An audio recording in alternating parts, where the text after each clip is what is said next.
तो मुख्यमंत्री योगी आदित्यनाथ आज महसी में एक चुनावी जनसभा को भी संबोधित करेंगे, लेकिन इस सीट का सियासी गणित क्या है वो भी आपको बता देते हैं। महसी का चुनावी मैथमेटिक्स ये कहता है कि मुस्लिम आबादी यहां पर ज्यादा है और इसके साथ साथ 2017 के अगर आंकड़ों पर हम नजर डालें तो 2017 में भाजपा ने यहां पर जीत हासिल की थी। भाजपा के सुरेश्वर सिंह ने यहां पर जीत हासिल की थी।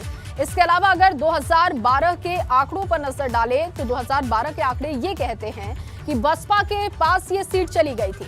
इसके बाद 2007 में यहां पर भाजपा का कब्जा रहा था और इसके अलावा अगर 2002 की बात की जाए तो बसपा के कृष्ण कुमार यहां पर जीते थे।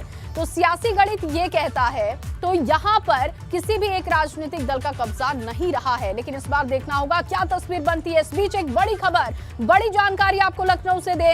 यूपी में कल से नाइट कर्फ्यू होगा। बहुत बड़ी खबर, कोरोना के बढ़ते मामलों को देखते हुए ये बड़ा फैसला हुआ। रोजाना रात 11 बजे से सुबह 5 बजे तक नाइट कर्फ्यू होगा। तो कोरोना के बढ़ते मामलों को देखते हुए ये बड़ा फैसला किया गया है। रोजाना रात 11 बजे से लेकर सुबह 5 बजे तक नाइट कर्फ्यू लागू रहेगा।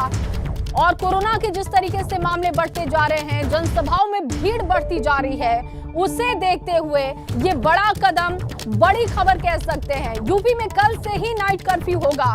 कोरोना के बढ़ते मामलों को देखते हुए ये फैसला हुआ है। रोजाना रात 11 बजे से लेकर सुबह 5 बजे तक नाइट कर्फ्यू होगा। नियमों का उल्लंघन करने पर कार्रवाई भी होगी। और एक के बाद एक ओमिक्रॉन के मामले बढ़ते जा रहे हैं।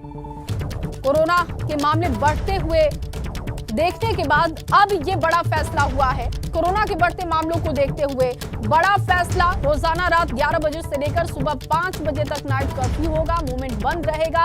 इस दौरान अगर जरूरी काम है तो आप बाहर निकल सकते हैं, लेकिन अगर आप नियमों का उल्लंघन करते हैं तो फिर आपको इसका भुगतान करना होगा, यानी कि कड़ी कार्रवाई आप पर हो सकती है।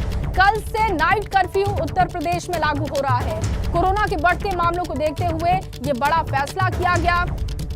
इसके अलावा आपको जानकारी दे दें कि शादी और सार्वजनिक आयोजनों में कोविड प्रोटोकॉल का पालन जरूरी होगा। आयोजनों में 200 लोगों को भी शामिल होने की परमिशन होगी। आयोजन में 200 लोग शामिल हो सकते हैं, ये परमिशन मिली है। इससे ज्यादा लोग होते हैं तो फिर कार्रवाई भी हो सकती है। शैलेश अरोड़ा इस वक्त ज्यादा जानकारी के साथ मेरे सहयोगी मौजूद हैं। शैलेश, ये बड़ा फैसला कह सकते हैं। एक तरफ चुनाव है, जनसभाओं में भीड़ है, कोविड के मामले बढ़ते जा रहे हैं और कल से उत्तर प्रदेश में नाइट कर्फ्यू लागू हो रहा है।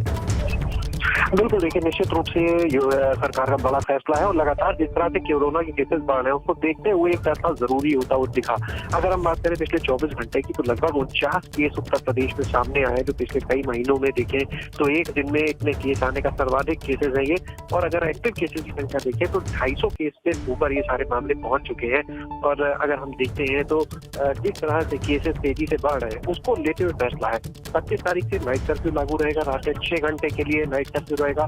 शादी समारोह में 200 लोग की लिमिट जो है वो भी अभी आपने जैसा दर्शकों को बताया लागू कर दी गई। देखना ये है कि इसमें जो बड़ी बड़ी जनसभाएं हैं, जो रैलियां हो रही है पॉलिटिकल, उन पर कितनी शक्ति होती है, क्योंकि उनमें तो हजारों नहीं बल्कि लाखों की संख्या में अगर हम देखते हैं तो देखिए लोग जुट रहे हैं। तो ये देखने वाली बात होगी। और इसके बाद अगर हम देखें तो देखिए एक और अपील के लिए मुख्यमंत्री ने खुद कहा है अधिकारियों से कि बाजारों में ये अपील की जाएगी कि अगर मास्क नहीं तो सामान नहीं, यानी लोगों को मास्क लगाने की बंदिश, यानी एक तरह से फिर से वो दौर जो हमने दूसरी लहर के समय देखा था उस तरफ बढ़ते हुए दिख रहे हैं, वो पाबंदियां दिख रही हैं। और कोविड का जो वैक्सीनेशन है देखिए उसको बढ़ाने के लिए भी मुख्यमंत्री ने कहा है। साफ तौर पर 19 करोड़ से ऊपर देखिए उत्तर प्रदेश में अब तक वैक्सीनेशन हुआ है, कुल 19 करोड़ डोज लगी है और अब इसको और बढ़ाने के लिए कहा है। बाजारों में साफ कहा गया है पब्लिक एड्रेस सिस्टम से तो लोगों को बताया गया को लगाया जाएगा, जो गश्त करेगा चाहे कर्फ्यू की बात हो उसके इम्प्लीमेंटेशन को लेकर ट्रेसिंग और टेस्टिंग के लिए बस, रेलवे स्टेशन, एयरपोर्ट पर अतिरिक्त सतर्कता बरतने के निर्देश दे दिए गए हैं। जो निगरानी समितियां बनाई गई थी कोविड काल में उनको एक बार फिर से एक्टिव करने के लिए कहा गया है कि जो गाँव है, क्योंकि देखिए तीसरी लहर एक तरफ और इसके साथ ही एक जो नया वेरिएंट कोविड का, तो उसको देखते हुए किया जा रहा है। अस्पतालों में बेड बढ़ाने के लिए मुख्यमंत्री ने निर्देश दे दिए हैं और ये कहा है कि अगर कोई भी केस आते हैं तो जहां भी जरूरत लगे अस्पताल की अगर किसी को जरूरत है तो अस्पताल में उसको भर्ती किया जाए, जो उनके संपर्क के लोग हैं उनको क्वारंटीन किया जाए। तो ये देखिए एक चुनावी समय है और इस समय जिस तरह के केसेस सामने आ रहे हैं बिल्कुल। और शैलेश, इसके साथ ही क्रिसमस का त्योहार है, न्यू ईयर का भी त्योहार सामने आ रहा है और ऐसे में अगर लापरवाही लोग बरतते हैं तो फिर इसका खामियाजा भुगतना पड़ सकता है, केसेस और ज्यादा बढ़ सकते हैं। इसी वजह से ये फैसला लिया गया होगा सरकार की तरफ से। इन तमाम स्थितियों को देखते हुए बहुत शुक्रिया आपका तमाम जानकारी के लिए।